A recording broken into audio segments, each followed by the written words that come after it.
everyone, and welcome back to the Voices of Future Generations Children's Story Building Webinar 3. Here's your thinking question for today. What X factor holds a story together? I will repeat it one more time. What X factor holds a story together? Now, when we say X factor, it can be anything that's important, okay? The X factor is always the most important element in anything. So what do you think is the X factor that keeps or holds a story together? Plot and intrigue. These are the two important words in our title today. Secrets to an intriguing plot. So first of all, we need to understand what is intrigue. Intrigue in a story or intrigue in a story plot is really what keeps the reader wanting more and more. Now, when we talk about plot, a lot of you might already know what a plot is. If you ask somebody, they will say, oh yeah, a plot is, the action happening in the story. It's the beginning, the middle, and the end. But let me share an example and show you what plot isn't just the beginning, middle, and end, okay? Because imagine if you write a story and we say, Farah got up in the morning, she had breakfast, and then she left for school. In school, Farah had a math exam and she had an apple pie for lunch. After Farah got back from home, she had her dinner with her family and went to bed. Now, this is a complete plot. It has a beginning, a middle, and an end. But why would anybody write a story like that? It's like literally you're giving information about somebody's life. There is nothing exciting in the story. There is nothing happening in the story. Yet, it is a complete plot. So a story plot isn't just a beginning, a middle, and an end. It is everything that happens in the beginning, in the middle, and in the end. Okay? Now, how do I explain this? I explain this through episodic storytelling. Okay? Now, just like you watch movies not a movie, if you watch a series on Netflix or you watch a series on television, they have different episodes, they have different chapters. So it's the same characters, the story plot is pretty much moving, but every episode has a different kind of catch to it, okay? So when you write your story in episodes or in chapters, you tend to need to understand that every episode or chapter is going to have a mini plot. So you have the big plot where you know what is going to happen in the whole story, but beyond that, you have smaller mini plots that you write for each and every character or for each and every chapter in your story. So if I read through this, a story can be written in episodes or chapters. Every episode or chapter has a mini plot. Every mini plot has a story arc that can help continue the story narrative and take it forward. A story arc is made up of a series of events that keep the reader engrossed. You know that moment when you just can't leave the book? Those are a series of events that are coming through the chapter that you're reading that keeps you engrossed and keeps you, hooked to the story. The first one that you see is a rise, fall, and rise kind of a plot. This is the most common, the most used, and the most popular arc that is used for children's story writing. So remember, you're writing a children's story. This arc might really help you a lot because it has the typical pattern of a character finding something wonderful, then losing it, and eventually after a struggle or hard work, he then tends to find it and it's a happy ending. So this is a typical arc that we use in stories to write our plot or to think about what we want to happen in a certain chapter in a story. The next one that you see, the second picture that you see of the arc is a fall, rise, and fall, which is usually the situation when your character starts off in a really good space.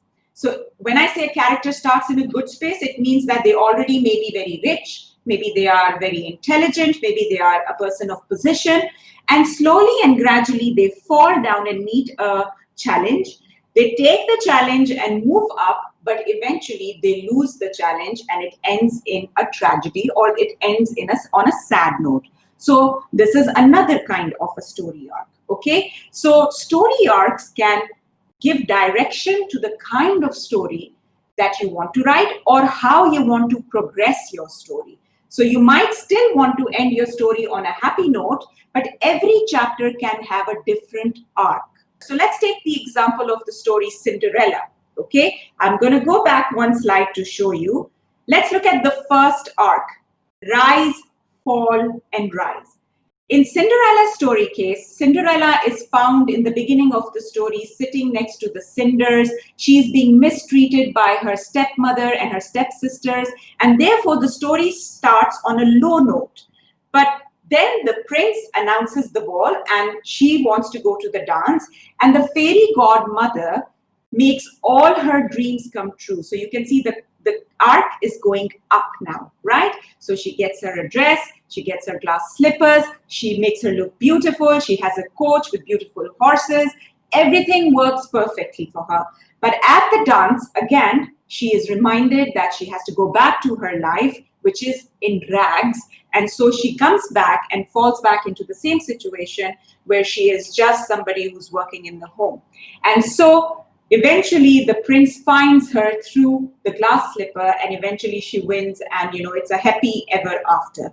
So this is how the story arc gives direction to the writer, that now I'm going to present a problem, so the problem has to lead down, which means that there has to be a series of things that happen to my character to show that they are now facing a challenge, or it's a difficult time in this story. Now remember that in a story arc, there are high points and there are low points, okay?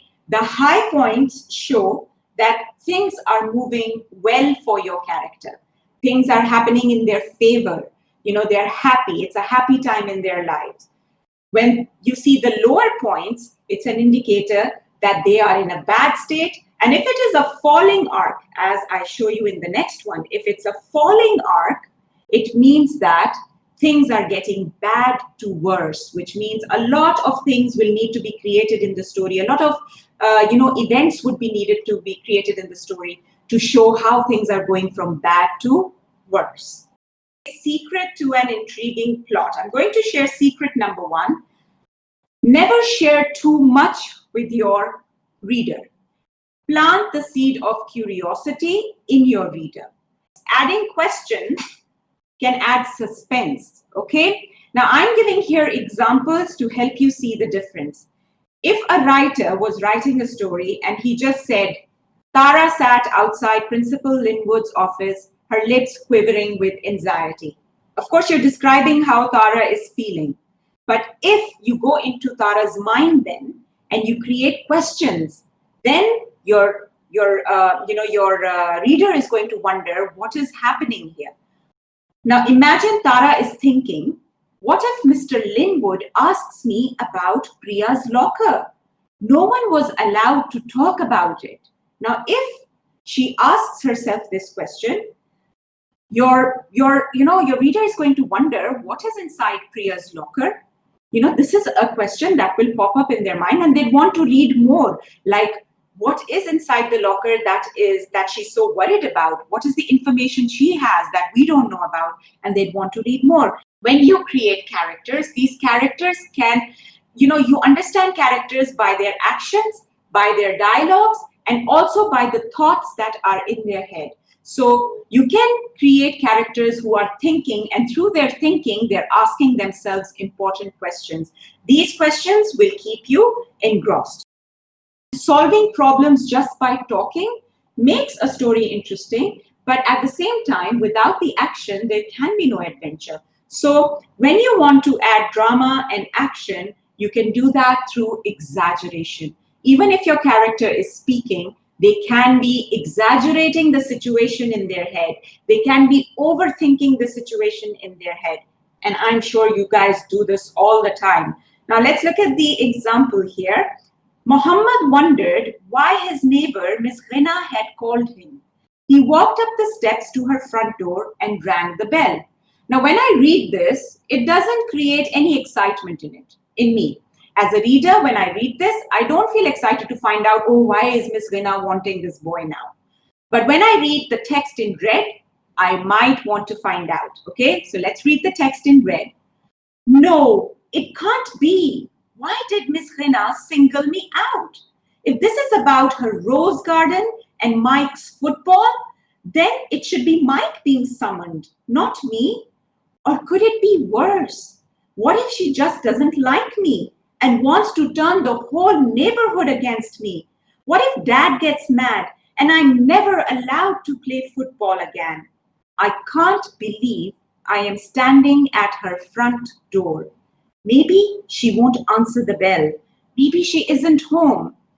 And when I read this piece of text, I can tell the anxiety of the character.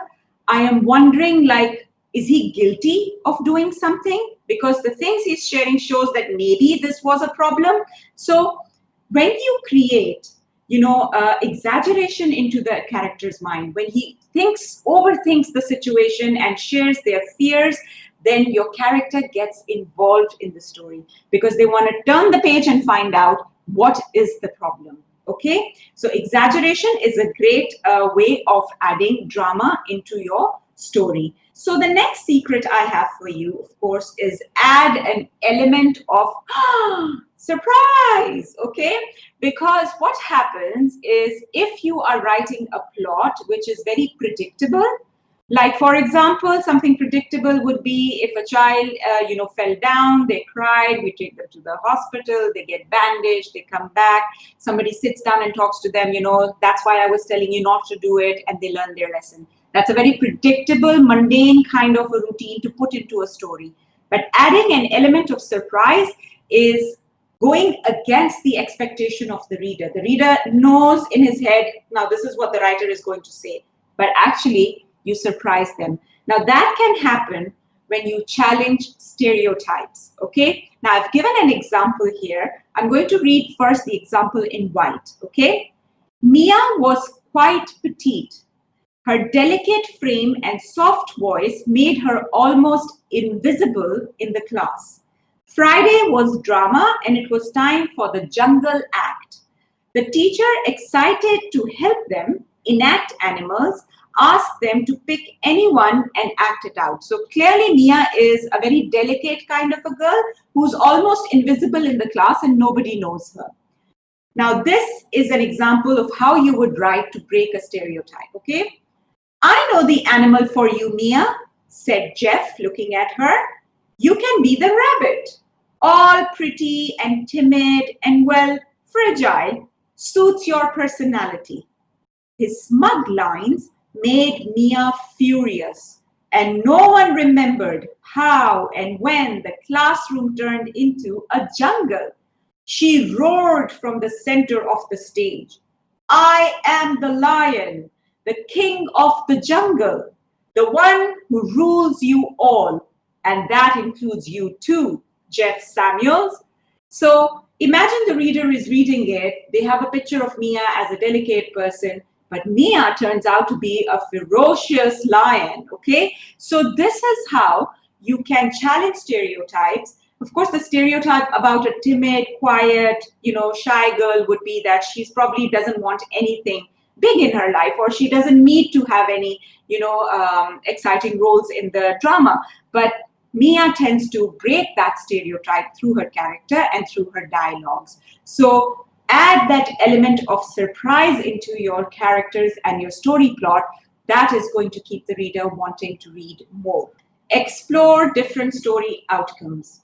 Now, this is where your story arcs and your mini plots become important. I'm sure when you think of your story first, you have a certain ending in your head. So my story is going to end like this. You have a picture in your head, right? But then, of course, you can think about creating different story endings, okay? Now, the decisions that characters take during that crisis moment that comes just before the story ending can decide how the story is going to end differently. So challenge the story outcome by exploring the character choices. For example, in a story, if you want to end it by, thinking that the character decides to give up, okay, in a situation and the story ends, think what will happen if the character does not give up? What could he do in a situation like that? What can we add to the plot? What will we need to do to change the plot to get the story ending to be different? So question your characters' choices that come towards the end of the story. Write short mini plots to experience, one that offers more action, more drama, more suspense to the story, and choose that plot. Okay, so clearly these plots are interesting to write. Actually, if you have a lot of time, and in our competition we do, the story submission is waiting in March 2021. You can start writing your story and explore and experiment with different story conclusions. Okay, and explore each plot. So go ahead and find out how each story can be, can sound different, can look different if you change a few things in the plot. And then go with the plot that offers the most drama, the most, action through the story. Discover the story outcome alongside your characters. Now, I don't know if you are structured writers, you like to have everything in place before you start writing, or you're the kind of writer who likes to go with the flow. So there is nothing, it's not like one is better than the other. It's just the kind of person that you are. Some people like to know what will happen in the end, and some people just like to find out what will happen in the end. Well, I'll be honest that when you are creating intriguing plots, it's actually interesting to see if you just go with the flow. You know what happens when you go with the flow? You're more honest. Because if you plan something, then you're going to put everything in place and nothing can change from there. And if it does change, then it changes to meet the need of the other. So you're going to make alternatives based on the needs that arise. But when you go with the flow, you're more honest, because you will say, well, if my character did not behave in a nice way, then that's exactly how this is going to end. I cannot make it better just because, it's not in their character. They are not somebody who learn very easily. So this is how the story ends. So you're more honest when you go with the flow, and try to live that journey with your character so that you write the most truthful journey. Okay, so here's another way. Like I said, explore different story outcomes to improve your story. And this is the last secret here, which is play with style and font. Have you ever tried using punctuation to create suspense and drama in your story? Well, it's quite possible. Now, let me share an example here with you. Oopsie, go back. Let's go back. Okay, short and choppy sentences can add the tension in the story. Now imagine that you are in a tense situation. Okay, let's say there is an earthquake and you're in your house and things are shaking. In a situation like that, you're not going to think in full sentences. You're not going to think, I think I should get up from my bed and I should go out of the room. I'm sure you're going to say, get up, run, so it's going to be short phrases. Your brain is going to, quickly process words in your head. So your thinking is going to be choppy. And so when you are in a crisis situation in this story, or you are in a situation where your character is anxious and tense, that's when you can use punctuation to create choppy sentences. Okay. The one I've shared here says, the camera was on, full stop. Yes, full stop. It was ready, full stop. But was I? Question mark. 3, 2, 1, exclamation mark. The punctuation in this sentence, or rather pieces of sentences and phrases, truly brings out the anxiety of the moment or the tension in the moment. The camera was on. This is already indicating that you're visible. You're probably available to see by everyone.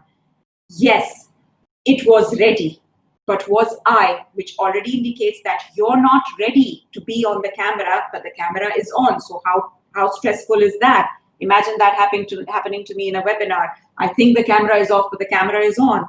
3, 2, and 1. So using font and style and using different kind of punctuation marks to bring in create a kind of tension in your story is another fantastic way of getting your reader involved. Okay, what X factor holds a story together? So I'm going to put up that box now. Now everything you've learned, you can put everything you've understood. Okay, what do you think is the X factor that puts the story together or holds the story together?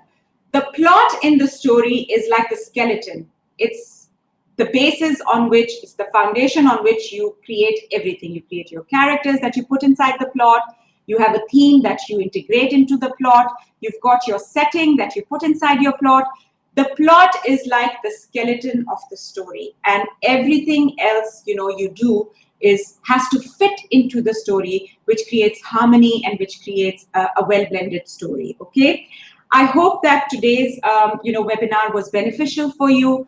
I'm going to miss this energy that we share with each other, but I want you to enjoy your break, and I'm praying that when we come back in January 2021, the year is going to be a blessed one for all of us. I hope the next year brings you health, happiness, and some normality back into our lives, and we can actually be in a school together and do these workshops. Let's all pray for that. Okay? Thank you, guys. Thank you very much. Bye.